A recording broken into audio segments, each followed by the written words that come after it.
Hello mga Marikoy! Welcome sa aming mini vlog. For today's video, ayan at kakagising nga lang ng baby Elise nyo. Buti na nga lang at napakaganda nga ng gising niya at wala nga katopak-topak. Mga bandang alauna nga ito at may dumating nga akong parcel.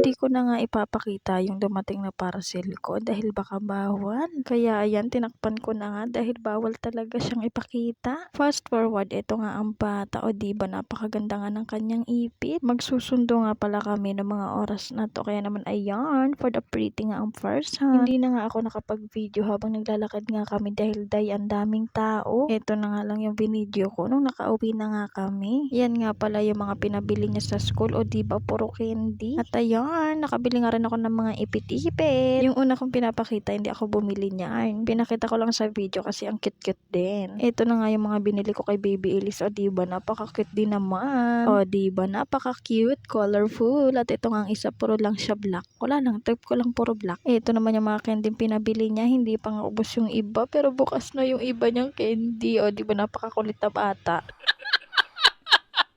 Pagkatapos naman nga niyang maglagkit sa loob, lumabas naman nga siya. Siyempre, andito din ako sa labas. Malamang kung nasa ng anak, nandun din ang nanay, buntot. Tingnan nyo naman ang pagka-hyper ng bata, hindi nga natatapos. Kahit mainit-init pa nga dito sa labas, ay hala, sige, lumabas talaga kami. Para nga sa ikakasaya niya at hindi siya tupakin. O diba, napaka-hyper niya talaga sobra. Sige ang takbo, Diyos ko po, natatakot akong baka madapa. Pero siya, opo lang siya ng opo, o diba, Diyos me, marimar, malaki na talaga siya. Habang lumalaki nga siya, ay pakulit din ng pakulit. O diba, grabe ba? At maya-maya nga dumating na nga yung lolo nila at hindi nga nila pinansin dahil busy-busy nga sila sa paglalaro. Tingnan nyo naman ang bata at tuwang-tuwa nga dahil nakalabas na naman nga siya ng bahay. Pagtingin ko nga sa kanya sa camera, ayan, at minapansin nga ako sa ilong niya. Meron nga kasing pantal, kinagat nga siguro siya ng lamok. Di nga siya nagtaka kung ano nga yung nasa ilong niya. Sabi ko, bakit ikaw may pantal? Yayay daw siya, yayay. O diba, konting pantal lang, yayay agad. Grabe nga tong bata na to, hindi nga nauubusan ng energy. Ako na nga lang yung napapagod sa kanya, kakanood nga sa kanya. O diba, o tignan nyo, takbo dito, takbo doon. Grabe nga yung tawa niya dito. Tignan nyo naman ang hair, napaka-cute. Hilig ko nga kasi siyang ipitan at ang dami niya ngang ipit. Kaya naman araw-araw, iba-iba nga yung tali niya. O diba, ang sarap lang magkaroon ng anak na babae dahil naiipitan mo ang buhok. At yun lang, bye!